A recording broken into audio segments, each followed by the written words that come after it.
It's the Gear Tester here, and welcome to my practical accuracy video on my Daniel Defense DD-M4 V1 rifle. This is just a standard AR-15. It's got a 16.5-inch barrel.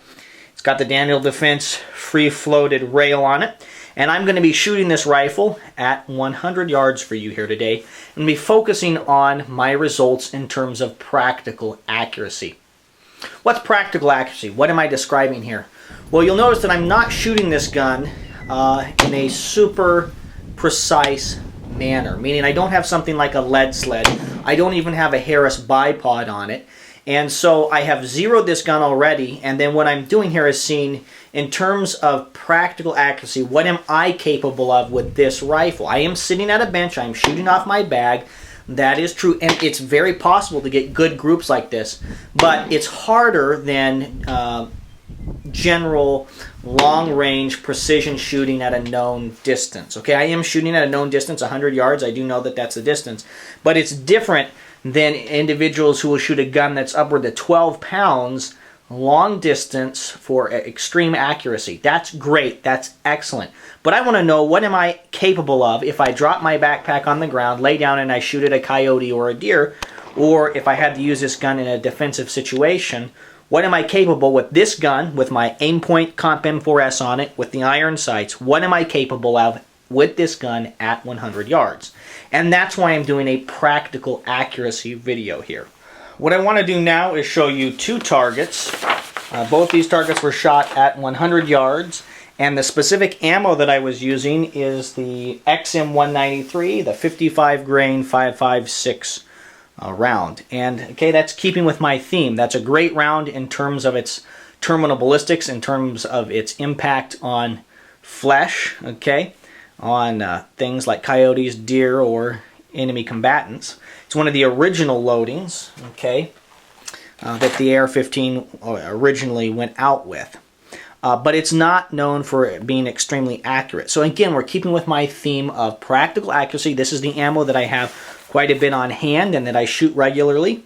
I actually took this Daniel Defense AR-15 through a fighting rifle course, and I shot upwards of 1,500 rounds of this ammunition through it. Okay, so this is the ammo that I have on hand, and this is the ammo that I use. Again, practical accuracy. So you can see here, I shot these targets off my bag, and both these targets were shot at 100 yards. You can see close to 27 impacts here on this target, most of which I can cover with my hand. Okay, and this was shot using my Aimpoint Comp M4S as the aiming point. Okay, so my red dot sight that is non-magnified. You can see that right there.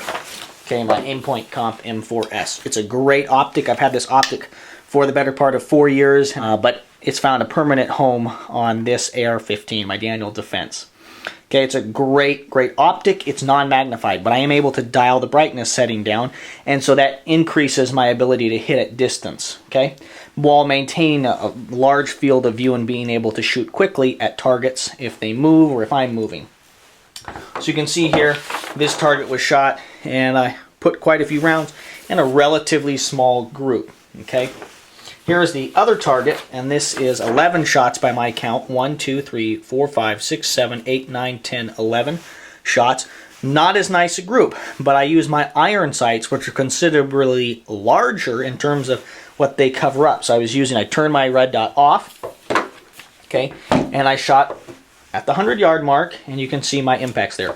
These would all right, be functional, okay. They would be I would be hitting, if I was shooting at anything larger than a coyote, I would be right on target with all these rounds. Now, I did better with the aim point, but this is practical accuracy, right? For me, at this moment in time, shooting 100 yards with this zero on this very nice but a very simple lightweight rifle, this is what I was doing, okay?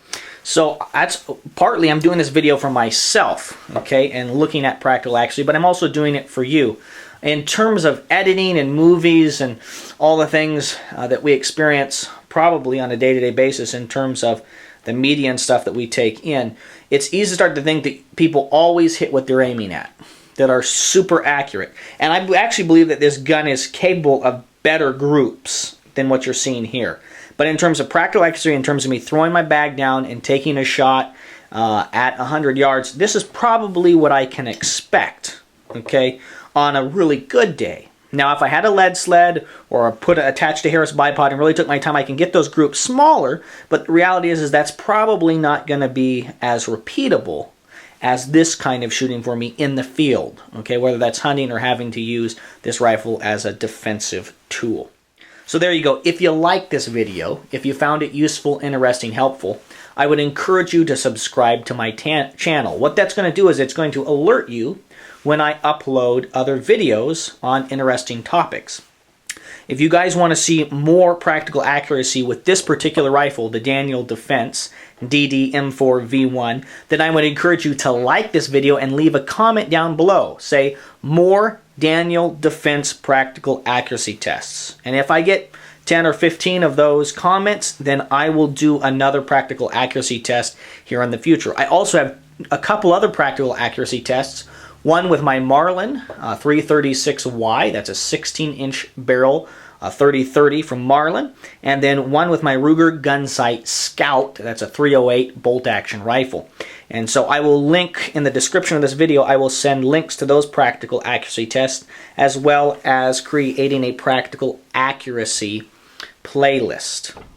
My range report 1, 2, and 3 will be out soon on this Daniel Defense rifle. I really like it. So far, it would come highly recommended from me. And don't forget to leave a comment if you liked this video, if you like the concept of practical accuracy tests. Again, if I get 11 or 12 of those comments, then I will start work on another practical accuracy test on this particular rifle. Thank you very much. This is the Gear Tester signing off.